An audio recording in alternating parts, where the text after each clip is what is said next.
प्रधानमंत्री नरेंद्र मोदी की निजी वेबसाइट के ट्विटर अकाउंट को हैक कर लिया गया है। हैकर ने कोरोना वायरस रिलीफ फंड के लिए दान में बिटकॉइन की मांग की है। हालांकि तुरंत इन ट्वीट्स को डिलीट कर दिया गया।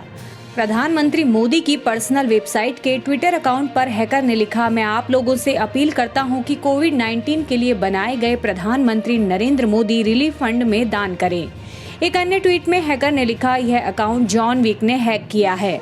हमने पेटीएम मॉल हैक नहीं किया है। यह घटना ऐसे समय पर सामने आई है जब जुलाई के महीने में कई प्रतिष्ठित हस्तियों के ट्विटर अकाउंट को हैक किया गया था।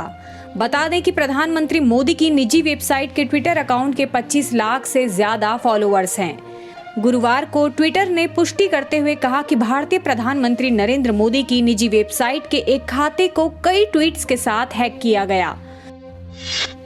संसद के मानसून सत्र में प्रश्नकाल रद्द करने के सरकार के फैसले पर विपक्ष के कड़े विरोध के बाद सरकार सीमित प्रश्नकाल कराने पर सहमत हो गई। संसदीय मामलों के मंत्री प्रहलाद जोशी ने बुधवार को कहा कि सरकार किसी भी चर्चा से नहीं भाग रही।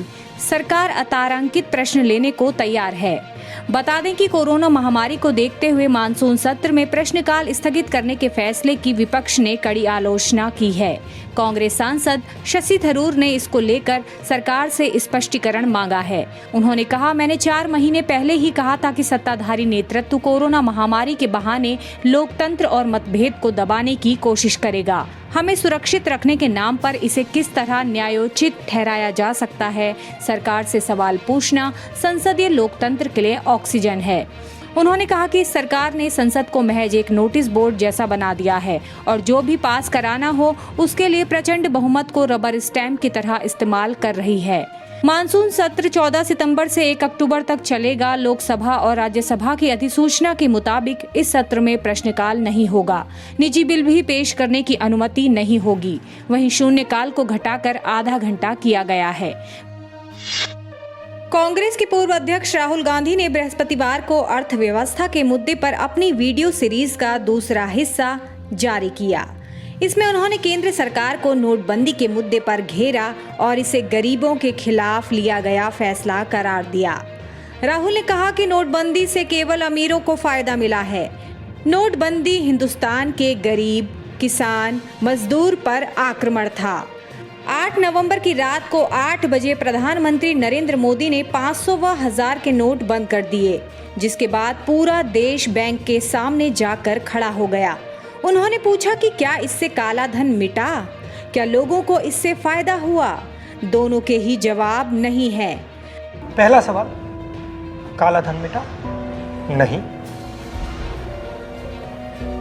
दूसरा सवाल, हिंदुस्तान के गरीब जनता को नोटबंदी से क्या फायदा मिला? जवाब, कुछ नहीं। राहुल गांधी ने ट्वीट किया, मोदी जी का कैश मुक्त भारत दरअसल मजदूर, किसान, छोटा व्यापारी मुक्त भारत है।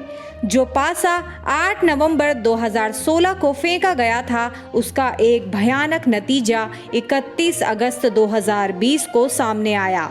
कांग्रेस नेता ने कहा, 2016 से 18 के बीच 50 लाख लोगों ने अपनी नौकरियां गंवाईं। तो फायदा किसको मिला? फायदा हिंदुस्तान के सबसे बड़े अरबपतियों को मिला। कैसे? आपका जो पैसा था, आपके जेब में से, आपके घरों में से निकालकर उसका प्रयोग सरकार ने इन लोगों का कर्जा माफ करने के लिए किया।